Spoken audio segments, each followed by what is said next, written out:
to you girls about dental x-rays and what they mean when we're doing all these wonderful x-rays. So this is a picture of a happy, healthy mouth. What we're looking for on here is we've got a nice crisp little black line around the edges of these roots. We're looking for that nice little line. We're also looking for a healthy middle to the root here where the pulp cavity lies. We're looking at the bone density. We're making sure there's not holes in the bone that can indicate lots of different things, but cancer being one of them. And we're looking for how far up the bone travels to the edge of where it should be on the crown of the tooth, among other things, but that's the main stuff. So this one, the teeth here are really crowded, they're overlapping. There's kind of some speckly pattern to this bone here, which probably in this case indicates infection. There's also, the bone should come all the way up to the neck here, and it's been eaten away. Probably tartar has eaten it away and pushed it down. Especially here, you can see the bone is all the way down here. It should be here, and it's all the way down here. So that's likely from periodontal disease. Is that what they call gingivitis then? Gingivitis is an inflammation of the gums that can result from periodontal disease, but it's not always 100% from periodontal disease. Okay. So this is a patient that had severe forals, that the crowns of the teeth actually fell off and the roots are being resorbed. We know they're being resorbed because there's that line. Can I go backwards? Mm-hmm. So there's this nice line around here, and this line is the periodontal ligament.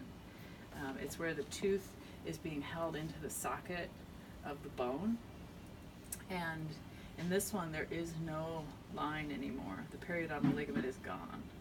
So these roots are actually being resorbed back up into the body. This x-ray also shows this tooth, the edge is all really kind of lumpy bumpy, and you can't see the pulp cavity anymore. The bone all through here has a lot of kind of a Swiss cheese effect. This crown is only hanging on by a little thread. Although this x-ray is pretty dark, so there could be more of an attachment here. This x-ray needs to be taken again at a little bit of a lighter KVP. So this root has a big fat abscess around it. So see this nice periodontal ligament right here, this nice thin line? Mm-hmm. That is totally gone here, and there's just this big black hole.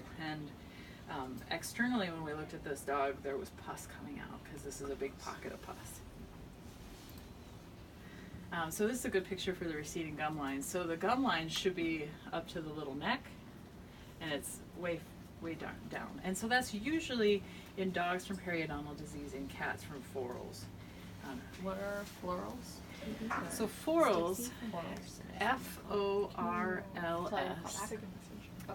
feline odontoclastic resorptive lesions. So there's not a lot understood about forals, but here's what we do know. So when we're born, our bones and our teeth are not the same cells from the moment we're born until the moment we die. Through time, those cells are being constantly renewed and replaced. Okay. So that process is done by, in our bones and our teeth, by cells in the teeth called odontoclasts and odontoblasts. The clasts are the cells that eat up the teeth. The blasts are the cells that lay down the teeth. So in resorptive lesions, the clasts are overactive. They're too active more than the blasts are. So the tooth is getting eaten up, but it's not being replaced. It's not a bacterial infection, like with a cavity in humans. It is a non-bacterial event. So what are the causes? That's what nobody really understands. Is it genetic? Is it a problem in the food? Is it a virus? I lean towards virus, but nobody really knows for sure yet. Because the reason I say that, a lot of people worry about food, but it's been shown repeatedly that it's in the wild population of animals as well. Interesting. At like epidemic proportions in a study in 2007. So, they're not eating cat food, right? So there's some thing. But also these animals are getting it really, really young. Some of these animals are like 3, showing full mouth of florals and stomatitis and all these. And it could even be an autoimmune disease. No one really knows for sure what the cause is. But basically what happens is the teeth are being eaten away by the animal's own cells for an unknown reason. But it causes severe pain. So this is a big hole where the class ate up all of the tooth and the blast didn't lay it back down. How does it look from the outside? Just visible eye? It's the main cause of gingivitis in cats. It's just like a big red line along the edge there where it's not usually a lot of tartar. So like when you open up a dog's mouth and it stinks and it's got green and yellow goo all over, a lot of times when you open up cats' mouths, you don't really see that. You just see a really bright red line at the boundary, at this little spot right where the gums meet the teeth. And that's sometimes all you see. In this case, with this big old hole, probably you'd see the gums climbing up.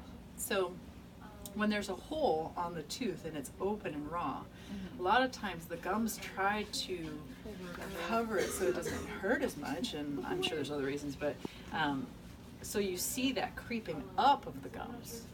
So there's creeping down when there's infection, because the infection is eating it down. But in the case of resorptive lesions, a lot of times it's going up to try to cover up the hole. Interesting.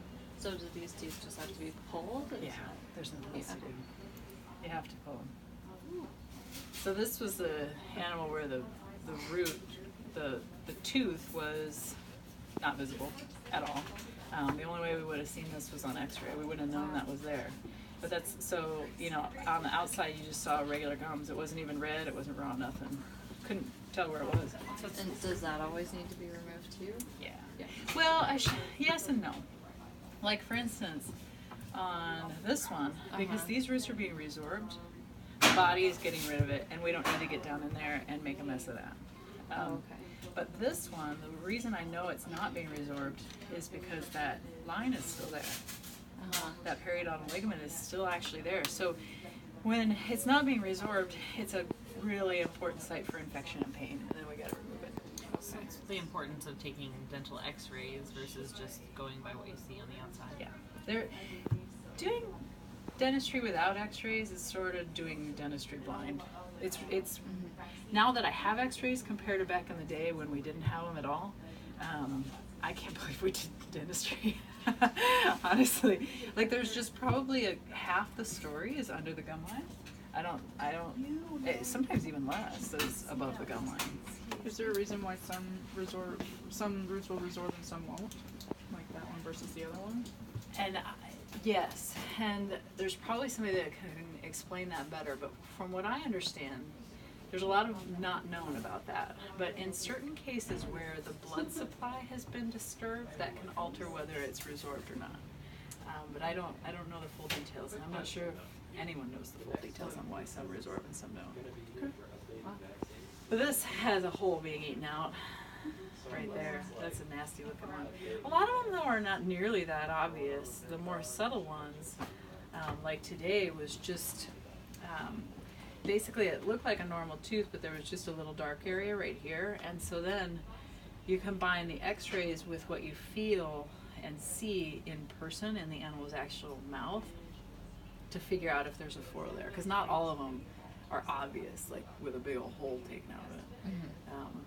So you just kind of have to put the puzzle pieces together when they're really subtle. Awesome.